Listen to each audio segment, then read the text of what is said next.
Pohon merupakan salah satu organisme yang luar biasa, yang beberapa prinsip fisika di baliknya masih sering menjadi misteri bagi sebagian ilmuwan. Salah satu fenomena menarik yang terjadi pada pohon adalah bagaimana air bisa sampai ke atas pohon, yang ternyata hal tersebut menggunakan prinsip dari fluida dinamis. Seringkali anggapan bahwa tekanan atmosfer dan juga mekanisme kapiler lah yang selama ini mendorong air melawan gaya gravitas, tetapi ternyata tidak demikian. Pada pohon, di mana aliran yang ada mengalir secara konstan dari akar melalui xilem hingga sampai ke daun. Itu semua merupakan hasil dari gaya tarik atau penarikan pada tekanan negatif di dalam pohon. Dan beberapa manipulasi cerdas yang memungkinkan untuk mengukur seberapa negatif tekanan yang ada dalam pohon tersebut, menggunakan bom tekanan. Keseluruhan proses bisa ditonton dalam video ini. Besarnya tekanan negatif pada pohon berfluktuasi tersebut itu tergantung pada seberapa kering atau seberapa cepat ia kehilangan air tersebut. Nilai umum kehilangan itu berkisar dari 2 sampai 3 atm tekanan negatif hingga 17 atm atau bahkan bisa lebih. Untuk memperoleh tekanan positif atau setidaknya agar setara, maka harus berada 2,7 km dari permukaan air yang ada.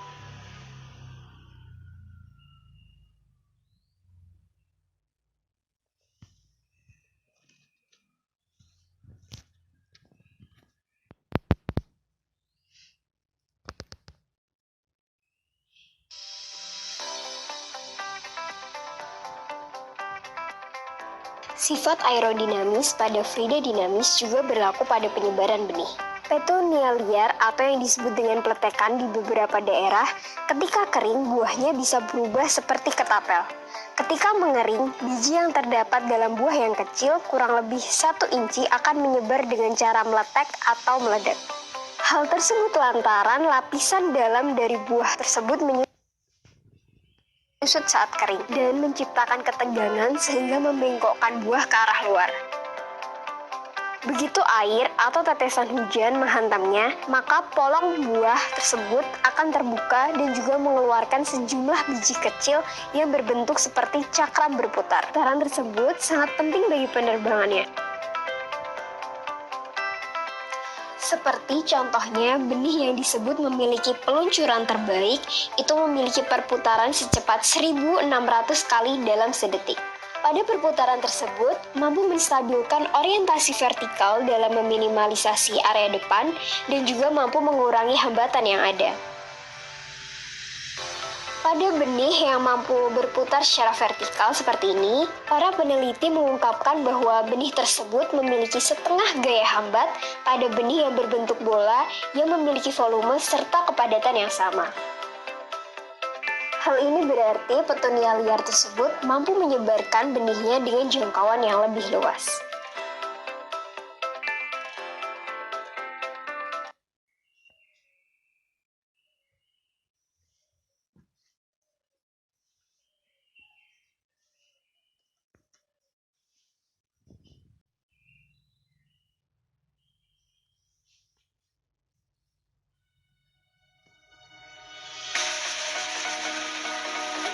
Fluida dinamis juga diterapkan saat bersepeda, terutama dalam ajang perlombaan. Pada saat acara balapan tunggal melawan waktu, maka pesepeda harus siap menghadapi gaya hambat aerodinamis yang berkisar 70% ketika mengayuh. Sepeda untuk bersepeda pada ajang ini didesain agar seenteng mungkin dan mampu memperkecil hambatan yang ada. Desain yang seperti itu menggunakan bentuk seperti airfoil di garpu dan rangkainya didesain agar mampu mengarahkan aliran udara pada sepeda dan pesepeda tanpa terpisah, di mana mampu membuat area tekanan rendah di belakang yang akan menambah hambatan. Pesepeda akan cenderung mempertahankan posisi terentang di atas roda depan sepeda dengan kedua lengan mereka yang saling berdekatan. Hal ini guna mengurangi area depan untuk terkena aliran, yang mana sebanding dengan gaya hambat yang diterima pesepeda.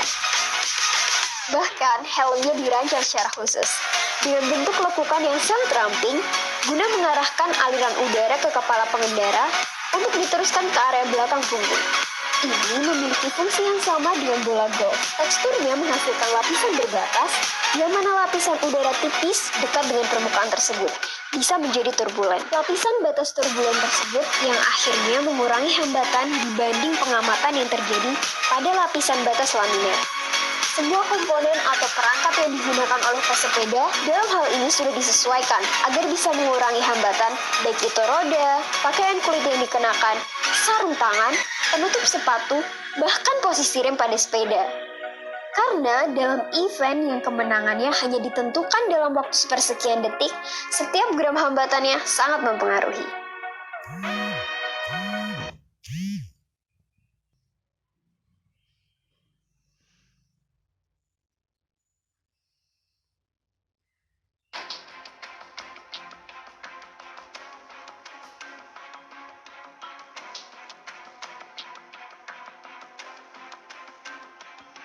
Ikan terbang mungkin terdengar aneh bagi sebagian orang, namun fenomena tersebut dapat dijelaskan melalui fluida dinamis, yaitu aerodinamis.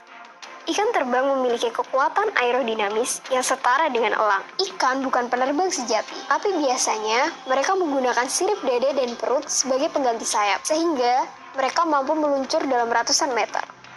Beberapa ilmuwan mencoba untuk menghitung kecepatan ikan terbang saat menembus permukaan air melalui rekaman video. Dan mereka menemukan bahwa selama 0,05 detik percepatannya setara dengan 5 kali gravitasi bumi. Hal tersebut merupakan 1/10 dari waktu yang kita butuhkan untuk berkedip. Jika hal ini terjadi pada manusia, maka hal tersebut dapat berakibat fatal hingga hilangnya kesadaran. Hal ini dikarenakan memaksa darah menuju kaki dan dalam prosesnya perlu menghilangkan oksigen yang terdapat di dalam otak. Untuk daya angkat sudut maksimum yang terjadi pada ikan terbang itu adalah sekitar 30 sampai dengan 35 derajat. Hal tersebut sesuai dengan sudut lepas landas mereka. Ikan terbang memiliki performa meluncur terbaik ketika sejajar dengan air. Bahkan mereka menggunakan efek darat untuk meningkatkan daya angkat mereka. Meskipun mereka memiliki mekanisme melarikan diri yang menarik, dikarenakan kemampuan aerodinamis yang mereka miliki, tetap saja mereka harus berhati-hati ketika terbang tinggi. Hal itu karena predator mereka, yaitu burung cikalang, juga memiliki kemampuan aerodinamis yang juga baik.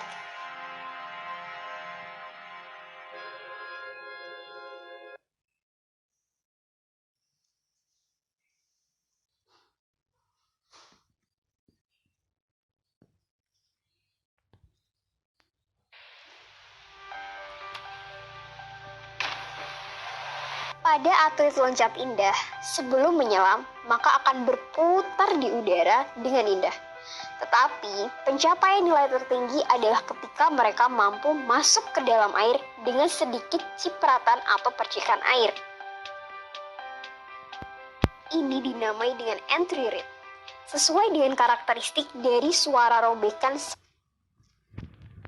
macam kertas ketika menyelam. Hal ini disebabkan karena adanya fluida dinamis yang bekerja. Ketika suatu benda memasuki zat cair, maka akan secara otomatis benda tersebut merobek rongga cairan yang ada. Nah, semakin kecil rongga tersebut, maka semakin kecil pula percikan yang dihasilkan. Untuk mencapai level ini, penyelam harus memegangi kepalanya terlebih dahulu dengan tangan. Hal ini untuk membuat permukaan yang datar.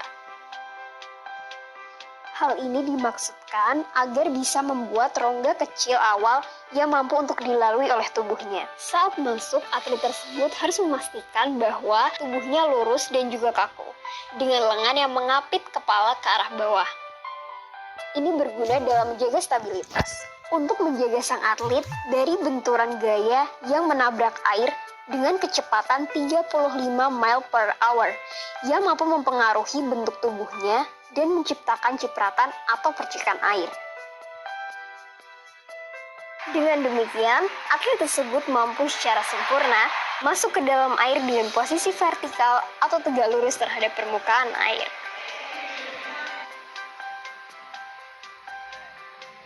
Dengan menabrakkan tangan terlebih dahulu untuk membuka rongga cairan, maka hal tersebut akan membantu badan dalam menemukan jalan masuk ke dalam rongga tanpa mengganggu air yang ada.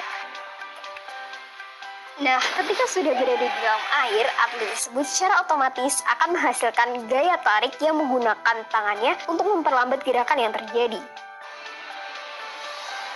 Dengan teknik entry rip ini, pasti akan memudahkan atlet maupun penyelam dalam menghasilkan seminimal mungkin percikan dan menambah poin plus dalam penyelaman yang dinilai indah.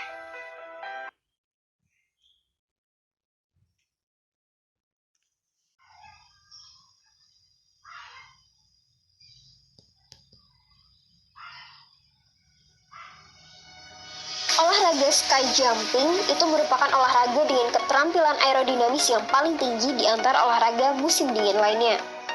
Terdapat beberapa bagian lompatan yang berpengaruh, di antaranya ada in-run atau berlari, take-off atau lepas landas, flight atau terbang, dan juga landing atau mendarat. Aerodinamika tersebut sangat mempengaruhi ketika berlari dan tentu ketika terbang. Ketika lari, atlet berusaha agar mendapatkan kecepatan sebesar mungkin.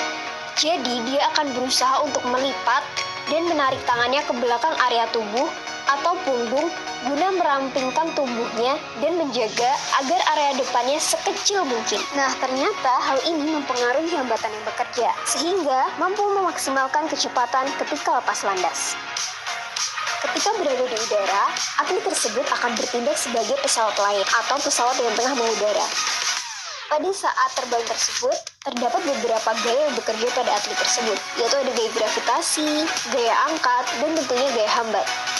Seperti yang diketahui, gaya gravitasi akan mencoba membuat atlet tersebut untuk jatuh ke bawah, sedangkan gaya hambat akan mencoba untuk mendorong atlet tersebut ke belakang. Tetapi, gaya angkat yang baik akan membuat atlet tersebut melawan gaya gravitasi tersebut, sehingga membantu atlet agar tetap tinggi pada jarak jangkauan yang lebih jauh.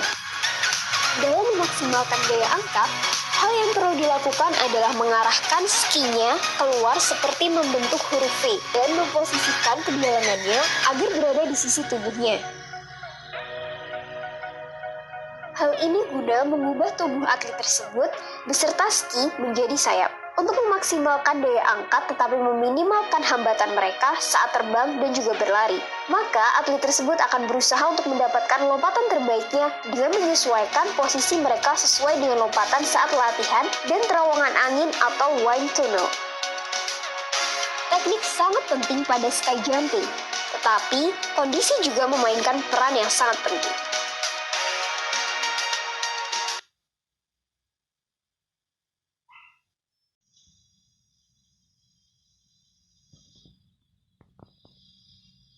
Cara mengukur tekanan darah adalah dengan menggunakan tensimeter.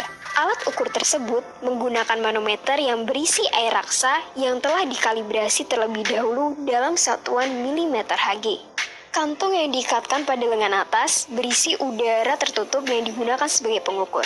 Diletakkan di lengan atas karena disesuaikan dengan ketinggian jantung.